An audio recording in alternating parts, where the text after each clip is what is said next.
Imagine this, it's late at night. The world outside is silent, and you're lying in bed staring at the ceiling. Your body is exhausted, but your mind refuses to switch off. One thought leads to another, then another, until it feels like you're trapped in a maze with no exit. You replay old conversations, dissect decisions you made years ago, and worry about things that might never happen. If that scene feels familiar, you're not alone. Overthinking is one of the most common mental loops we humans fall into, and it's far more than just a quirky habit. It's a psychological pattern that affects our mood, our relationships, even our physical health. Tonight we're diving deep into why your brain loves overthinking and how you can finally put a stop to it. Our brains are wired for survival. Thousands of years ago, being cautious and anticipating danger kept our ancestors alive. A rustle in the bushes could have been the wind, or it could have been a predator. The people who paused, who thought twice, who analyzed every sound were the ones who lived to see another day. That ancient alarm system still exists inside you, and in the modern world it sometimes misfires. Instead of saber-toothed tigers, we worry about emails, bills, relationships, and 1,000 invisible threats. The same circuitry that once saved lives now keeps you awake at 2 in the morning, spinning scenarios that will never happen. There's also a chemical reason you can't stop. When you ruminate, your brain releases a trickle of dopamine, the same neurotransmitter that rewards you for finding food or solving a puzzle. That tiny hit feels good for a moment. It tricks you into believing that if you just keep thinking, keep analyzing, you'll finally land on the perfect solution. But the solution never comes, so you keep spinning. It's a self-perpetuating loop. Anxiety fuels thought, thought fuels dopamine, dopamine fuels more thought. Before long, overthinking becomes addictive. Now let's bring it closer to everyday life. Maybe you've walked out of a meeting replaying every word you said, wondering if you sounded foolish. Maybe you've sat at a cafe, phone in hand, rereading a text before hitting send, second-guessing every emoji. Perhaps you've scrolled through social media, comparing your life to strangers you'll never meet. These small moments build up until overthinking feels normal. And because everyone around you seems to be doing the same thing, you might not even notice how heavy it's become. If you recognize yourself here, take a deep breath with me. Inhale, exhale. Before we keep going, I'd love for you to pause and support this space. If this conversation is resonating with you, if you've ever felt trapped in your own head, hit the like button, leave a comment about a time you caught yourself overthinking, and subscribe so you won't miss the next deep dive into the human mind. Your engagement helps more people find this message, and it keeps these conversations alive. Let's continue. Overthinking wears many disguises. Sometimes it looks like perfectionism, the endless editing of a project because nothing feels good enough. Sometimes it shows up as indecision, that paralyzing fear of making the wrong move so you make no move at all. Other times it hides inside nostalgia or regret, a quiet voice replaying the past with cruel clarity. Each version drains energy, leaving you mentally tired but strangely unsatisfied. Psychologists call this cognitive fatigue, and it can be as exhausting as running a marathon. The physical toll is just as real. When you're stuck in a thought loop, your body reacts as if danger is near. Stress hormones like cortisol flood your system, raising your heart rate and tightening your muscles. Over time, this can lead to headaches, digestive issues, and weakened immunity. It's ironic.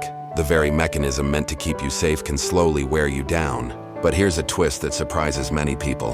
Overthinking isn't always about fear. Sometimes it's about control. We tell ourselves that if we analyze every angle, we can prevent mistakes or avoid pain.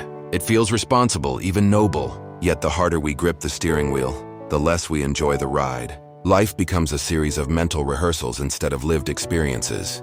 Consider a friend, we'll call her Maya. She once described her mind as a browser with 50 tabs open, all playing music at the same time. At work, she replayed yesterday's conversation with her boss. On her commute, she worried about a bill due next week. At night, she wondered if she'd hurt a friend with an offhand comment. Nothing catastrophic ever happened, but her mind never rested. When she finally sought therapy, she was shocked to learn that her pattern was common and treatable. With guidance, she began to untangle the threads, to notice her thoughts without drowning in them. This ability to step back is crucial. Psychologists often recommend mindfulness, not as a trendy buzzword, but as a practical skill.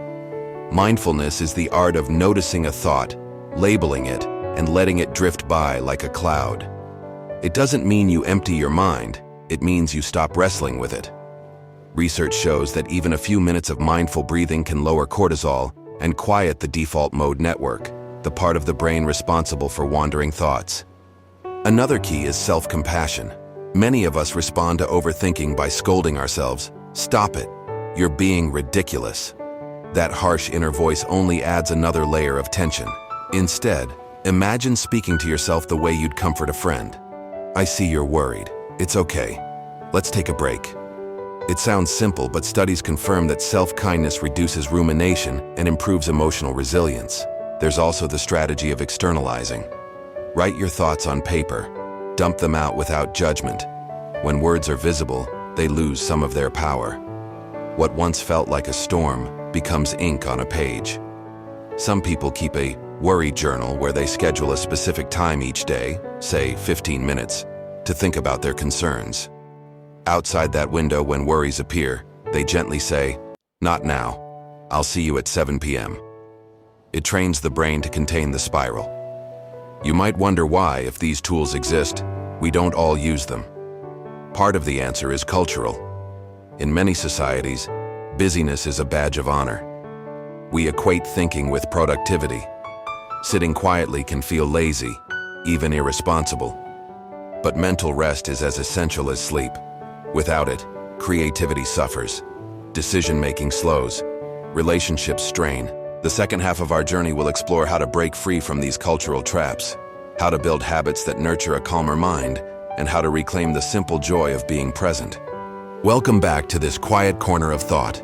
By now, you can probably feel how common and powerful overthinking is. But the good news is that the brain is not a fixed machine. It is alive, plastic, and willing to change if we give it new directions. To break the cycle, we have to work with the mind, not against it. And that begins with small choices repeated until they become natural. One of the most effective shifts is to move from thinking to sensing.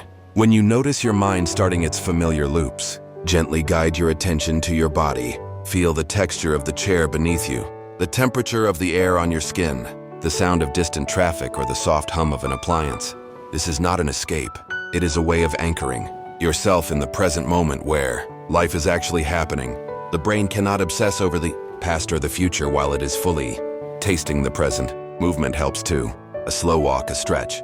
Even the simple act of standing up and rolling your shoulders can break the invisible chain of thoughts. There is a reason so many people report their best ideas while walking. The rhythm of the body organizes the rhythm of the mind. If you have a favorite path or a nearby park, claim it as your thinking trail, a place where worries dissolve into the cadence of footsteps.